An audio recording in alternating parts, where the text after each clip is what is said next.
This audio production was made in collaboration with Audible Anarchist. Tehran beneath the bombs, a testimony of an anonymous anarchist.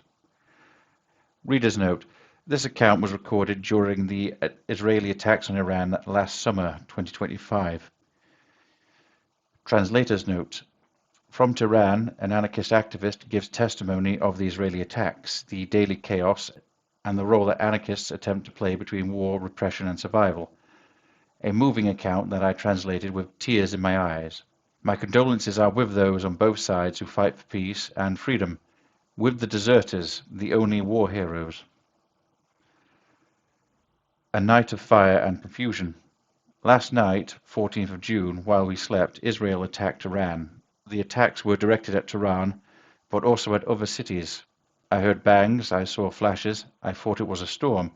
Nothing indicated a war, especially the conversations between Iran and the United States. It was only in the morning for our anarchist union, the Anarchist Front, that we knew what had really taken place: multiple attacks and civilian deaths. I went out to investigate. The city was cordoned off. The military and police blocked access to the affected zones. Unexploded bombs remained in the buildings. In the hospital, they denied me access, and the police erased all photos from my phone.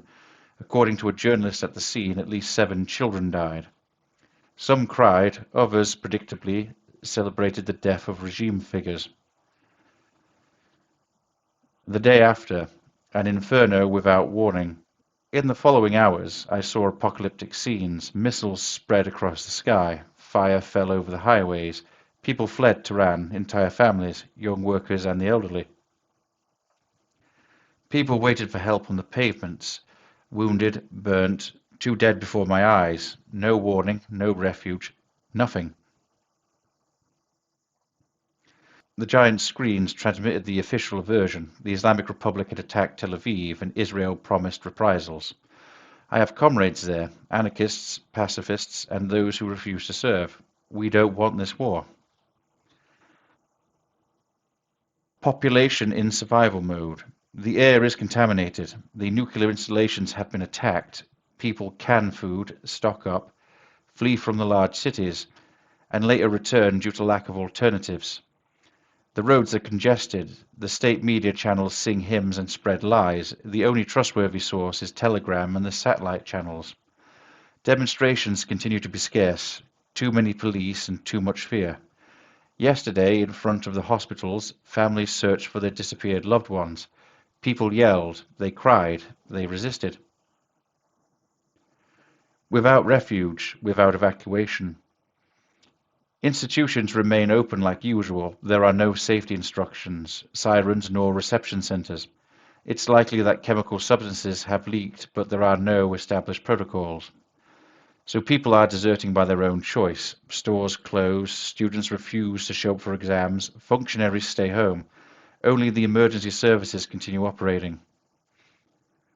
Sometimes I feel that I remain alive only because Israel isn't attacking residential zones yet. But the fires, the radioactive rain, and the stray bullets kill nonetheless. There's no help, nothing, no humanitarian aid, external organizations, nor medications. And the sanctions were swept away years ago. For Iran's a land beneath bombs. It's important to understand that the Iranian people is fragmented. 1. A silent majority that hates the regime but rejects the war. They survive and flee, cry for the dead while they curse the leaders. 2. Islamists loyal to the government who speak of martyrdom and want to strike back. 3. Monarchists and liberals, often pro-Israel, who applaud the attacks against the Revolutionary Guard. 4. Anarchists and activists of the left, like us, against the Islamic Republic, but also against Israel, against all states, for survival, mutual aid, and autonomy. What place do anarchists occupy in this war? We are not armed. We don't participate in combat. Our work resides in other areas: informing, salvaging, creating connections, disrupting propaganda. We help how we can through first aid, retransmission of information, awareness of chemical risks. We care for our own and for those who have no one.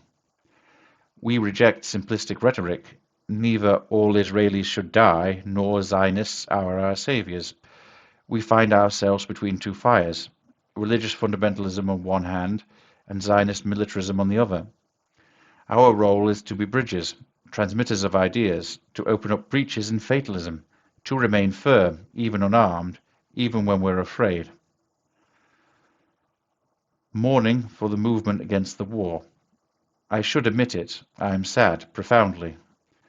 10 years ago I spoke with Israeli pacifists who refused to serve. Kurds, Arabs, Armenians, anarchists, together we dream of a free Middle East without military and without state. But we lost. We weren't strong enough to avoid war. We didn't receive enough support. Today people are afraid to speak of peace. They believe that it would be a betrayal, that demanding the end of the strikes would be to surrender before the enemy. And yet everyone wants peace, but no one dares to demand it. A voice in the tumult. I don't know how long we'll hold out. Last night the planes rumbled like a highway in the sky, but I know one thing. While there are people who care, resist and organize themselves without waiting for the state, there will be seeds of anarchy, even in the debris. Conclusion. Let us not normalize the unbearable. First of all, I want to sincerely thank all the comrades who took the time to listen to us. In a world where we find ourselves constantly crushed by political, economic and police forces, it's rare to still have space to speak. Even without bombs, violence surrounds us. It shows up in unpayable rents, interminable paperwork, discrimination, exhaustion and isolation. A silent violence presented as normal, to which we should not grow accustomed. But when war bursts, this violence suddenly comes to light. What was tolerated becomes unbearable. And so, paradoxically, we can talk. I could write to you because everything crumbled, because in the chaos the most simple truths become audible. What I want to say to you is this. Don't allow this world to fall into silence. Don't let our pain here in Iran, like in other places, remain relegated to a safe plane, as if it were merely local, specific, cultural or exceptional. Because in reality we share the same war, that which the states unleash against our lives. And so I implore you, comrades, don't accept daily violence as something normal. Reject the idea that we should wait until the missiles go off. Don't wait for our suffering to become spectacular to deserve your attention. Let's speak now. Let's organize ourselves. Let's create real spaces of action and mutual aid, so that the war here doesn't become background noise, so that you aren't reduced to mere saviors before our suffering, but accomplices in the struggle. A call for international solidarity. Today the situation is unstable, critical, maybe on the brink of a humanitarian disaster. If Iran remains isolated from the world by bombs or by the censorship of the Islamic Republic, spread our information, tell us what's happening, give voice to those who have no voice. We lack international protection, the NGOs are practically non-existent, sanctions aggravate our suffering. If you have contacts, influence, or connections in collectives, unions, associations, or health networks, mobilize them. Ask for urgent medical help, more monitoring of rapes and international mediation that transcends state logic. But above all, we reject simplistic narratives. We are not pawns of Israel nor of the Islamic Republic. We do not believe in liberating bombs nor in resistant mullahs. We're trapped between two death machines, and over again we attempt to build something different. There still hasn't been a massive exodus, but if the war grows, the consequences will be terrible. So, comrades, let's stand up together, not to support one side against the other, but to make another voice heard, that of life, freedom, and solidarity, against all states, all borders, and all wars. This has been a production of Audible Anarchist. You can find more Audible Anarchist on YouTube.